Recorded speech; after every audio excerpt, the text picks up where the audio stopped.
Hello बच्चे, आज आपके सामने लेकर आए हैं समास प्रकरण, जो कि संस्कृत व्याकरण की दृष्टि से सबसे महत्वपूर्ण है। इसे आप पूरी शिद्दत के साथ हमारे साथ बने रहें और समझें कि समास क्या है, समास के कौन कौन भेद हैं और उन भेदों का सटीक सल्यूशन कैसे होता है। ठीक है, हमारे साथ बने रहें। तो देखिए, समास किसे कहते हैं?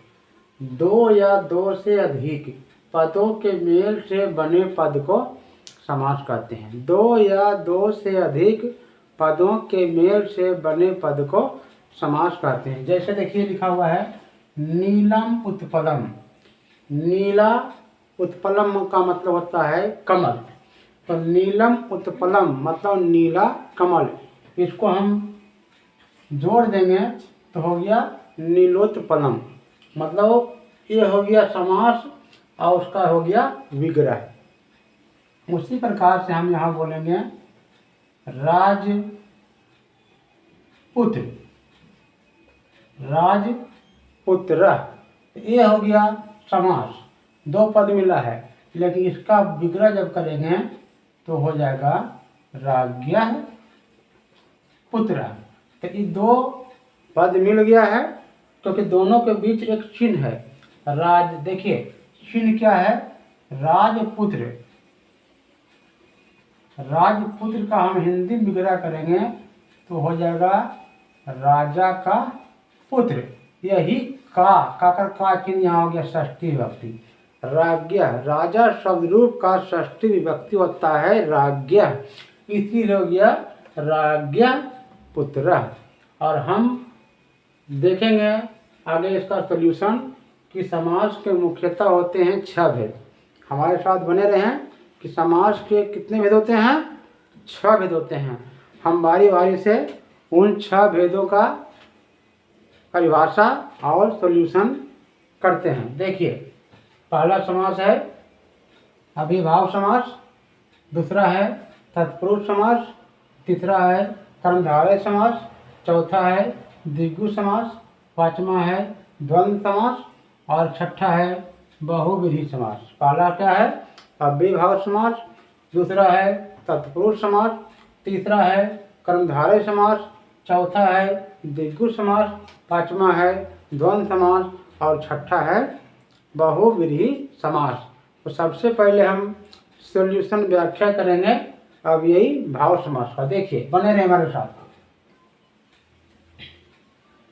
अव्ययीभाव समास क्या है? तो देखिए, वह समास जिसका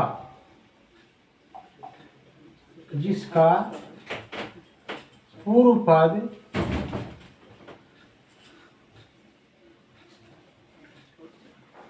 अव्यय हो, उसे अव्ययीभाव समास कहते हैं। हमारे साथ बने रहें और पूरी तरीके से इसके परिभाषा के अनुसार इसका उदाहरण देखेंगे।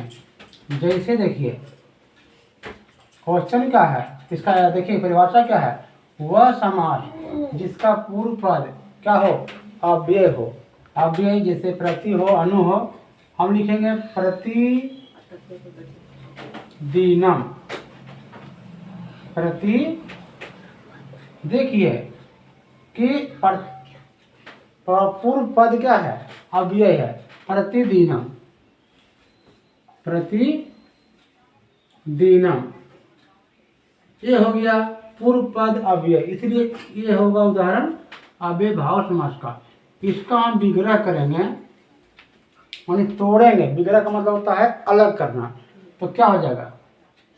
प्रतिदिनम का मतलब होता है, ध्यान दीजिए, हिंदी में यदि करेंगे तो हो जाएगा प्रतिदिन के दिनों दिन, दिनों दिन।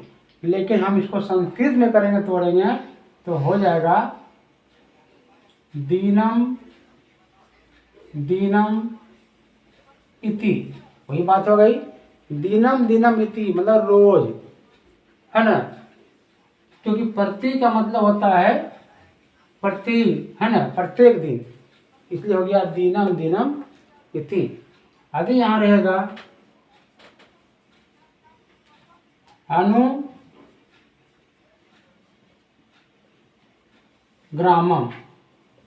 अनु का मतलब होता है पीछे, तो क्या हो जाएगा, गांव के पीछे, तो हो जाएगा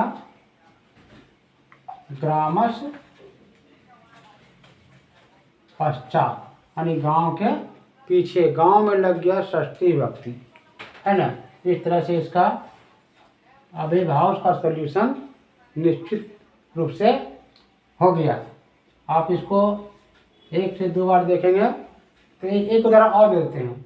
जैसे रहेगा, देखिए उदाहरण देते हैं यहाँ पे, जैसे रहेगा उपगंगम। उपगंगम, उप क्या है, उपसर्ग है, उप जो है उपसर्ग है, इसीलिए जो है उप गंगा के पहले उप लगा, इसलिए यह है अव्ययभाव समास, क्योंकि यह है अव्यय। अब इसको उपगंगा, उप मन होता है समीप, उप का मतलब क्या होता है, समीप। तो समीप का हम इसको करेंगे गंगा के समीप, गंगा के समीप क्या हो जाएगा, गंगाया, गंगाया समीपम। यदि आपको बोलेगा कि उपगंगम का विग्रह कीजिए, तो यहाँ करेंगे गंगाया समीपम, गंगा का विग्रह क्या हो जाएगा, गंगाया समीपम, ठीक है। और हम आगे बताने जा रहे हैं दूसरा समास, जो है तत्पुरुष समास। तत्पुरुष समास, देखिए जिस समास का अंतिम पद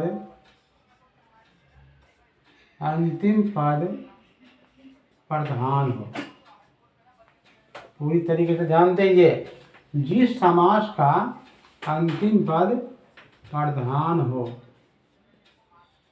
उसे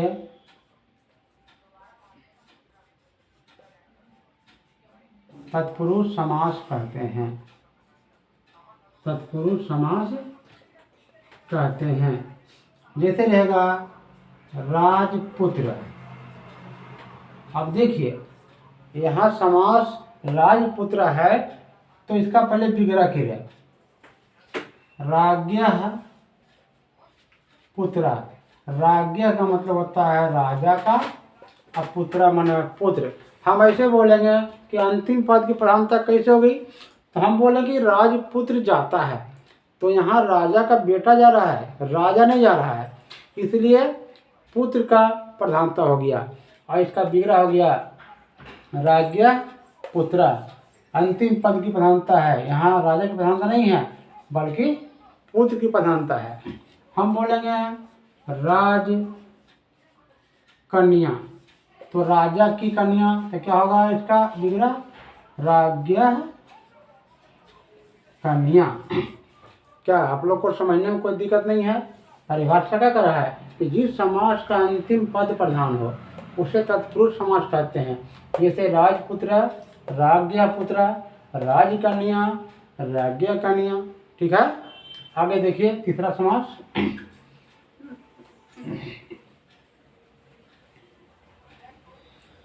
तीसरा समास है कर्मधारय समास। कर्मधारय समास, जो समास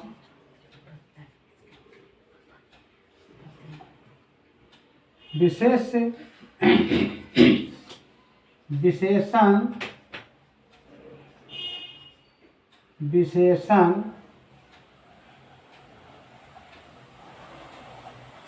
विशेष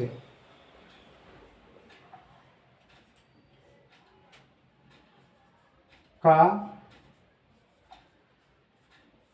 हाँ, जो समास विशेष विशेषण का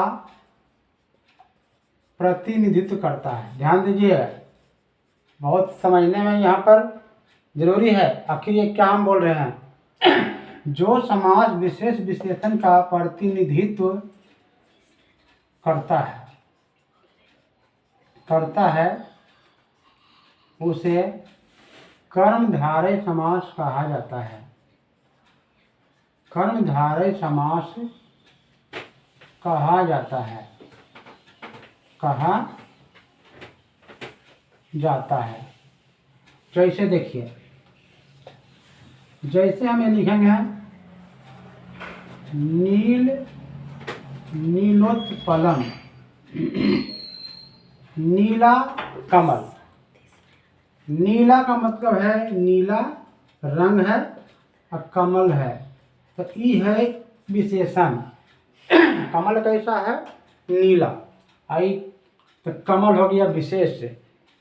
विशेष जो होता है संज्ञा का प्रतिनिधित्व करता है, तो ये तो संज्ञा ही है कमल, और नीला क्या है? विशेषण है। इस प्रकार से ये नीलोत्पल का हो गया विग्रह नीलम उत्पलम।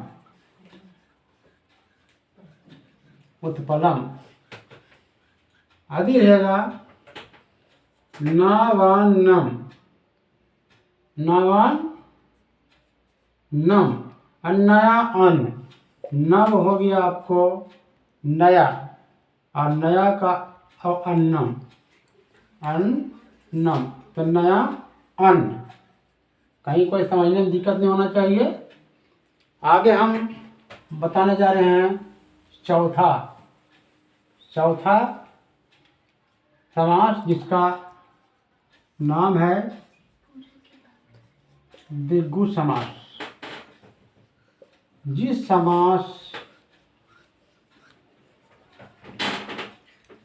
समास का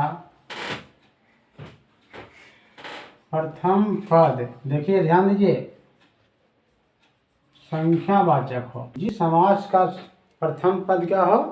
संख्यावाचक हो, उसे द्विगु समास कहते हैं। इसका देखिए विग्रह बहुत ही सटीक है। हम बोलेंगे जैसे लिखा जाएगा त्रिभुवनम।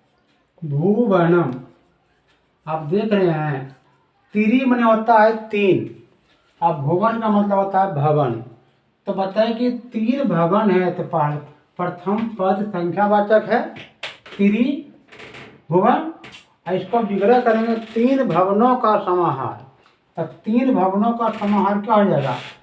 त्रियाणाम भवनानाम समाहार इति इसलिए रहता है कि ये तीन भवनों का समाहार है। आदि रहेगा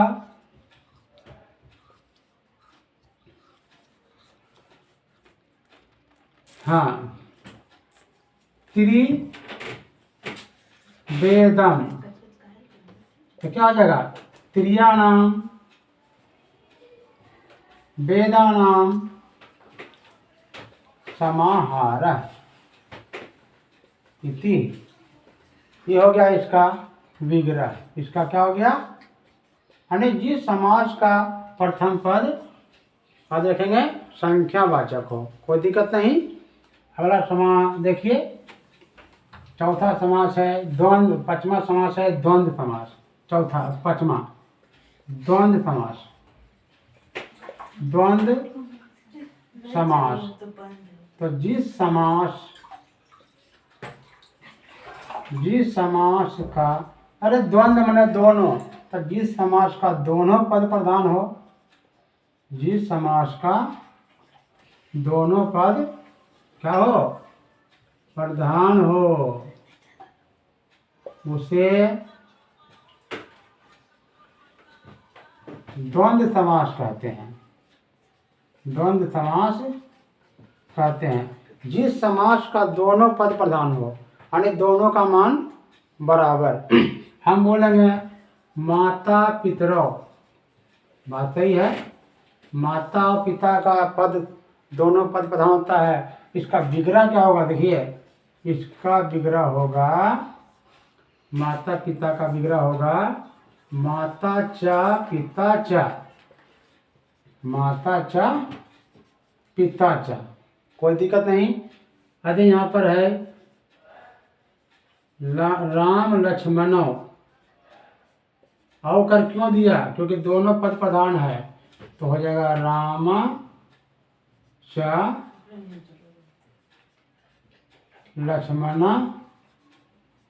च, यानी दोनों पद की प्रधानता है। हिंदी व्याकरण में कहेगा तो सीधे बोलना है राम और श्याम, माता और पिता, कृष्ण अर्जुन, कृष्ण भीम, इस तरह से।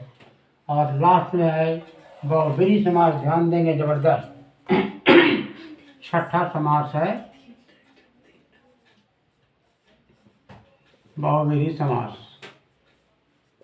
तो जिस पद, हाँ, जिस समास का अन्य पद प्रधान हो, न पहला न दूसरा बल्कि अन्य पद की प्रधानता हो, उसे बहुव्रीहि समास कहते हैं। कहिए कैसे, इसका देखिए उदाहरण क्या है। हम यहाँ बोलेंगे पीताम्बरा, पीताम्बरम, पीताम्बरा कहा गया है कृष्ण को, यही अन्य पद हुआ। हम बोलेंगे इसका विग्रह करेंगे तो हो जाएगा पीतम अम्बरम यश स, वह जिसका वस्त्र पीला हो, अर्थात कृष्ण, यही अन्य पद की प्रधानता हो गई। हम बोलेंगे श्वेतांबरा, श्वेतांबरा, तो क्या हो जाएगा श्वेतम अम्बरम ऐश्या सा।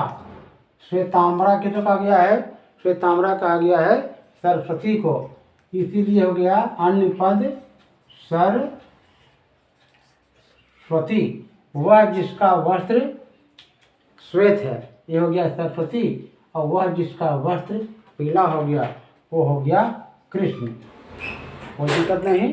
इस प्रकार से आपका समास खत्म हुआ, और आप इसे जो है एक दो बार रिवीजन कर लीजिए, आपको कहीं कोई दिक्कत नहीं है, क्योंकि ये आपके व्याकरण का रीढ़ है, और इसे जो है कि आप बहुत ही शिद्दत के साथ याद कर लें।